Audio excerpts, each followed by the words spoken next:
হ্যাঁ, একটু out of the rich হয়ে গেছে অ্যাটলিস্ট যখন নামি তখন তো অলমোস্ট 15-তে চলে গেছে। সো আসলে আরেকটু টপ অর্ডার থেকে যদি আরেকটু এক্সেলারেন্ট আসতো, মানে এক্সেলারেট করে খেলতে পারলে হয়তো হয়তো ভালো হতো। প্রতিদিন তো আসলে টপ অর্ডাররা ভালো করতেছে, একটা দিন হয়তো তারা পারেনি। না খুব বিষয় হয়ে গেছে যে সেটাই সেটাই আমিও মিনহাজ ভাইয়ের সাথে আস্তে আস্তে কথা বলতেছিলাম যে ওটা ওদের মাইন্ডে কী চলতেছিল ওরাই জানে। তো আমরা ওইটাই বলতেছিলাম, ডিসকাস করতেছিলাম যে একটু শর্ট হয়ে গেছে ওই জায়গাটায়, হয়তো বা আরও যদি 10-15 রান বেশি হতো তাহলে অলমোস্ট তো চলে আসছিল। তো এটাই আসলে না কঠিন না, অ্যাজ এ টিম হিসাবে যদি আমরা আমাদের এরকম দেখেন ব্যাটিং অলমোস্ট ভালোই হইতেছে প্রত্যেকটা ম্যাচে, এটা এটা একটা ভালো দিক।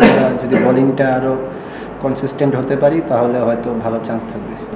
আসলে তেমন কিছু না, ওইরকম শিফট করি মাইন্ডসেট, অল অ্যাবাউট মাইন্ডসেট, ওইরকমভাবে সুইচ করার চেষ্টা করি। আপাতত বিপিএল নিয়ে ফোকাস, আর চ্যাম্পিয়ন্স ট্রফিতে সিলেকশন হয়েছে আলহামদুলিল্লাহ। তো এখানে অবশ্যই আমার যে রোলটা থাকবে ওইরকম বেস্ট পারফরমেন্স করার চেষ্টা করবো ইনশাআল্লাহ।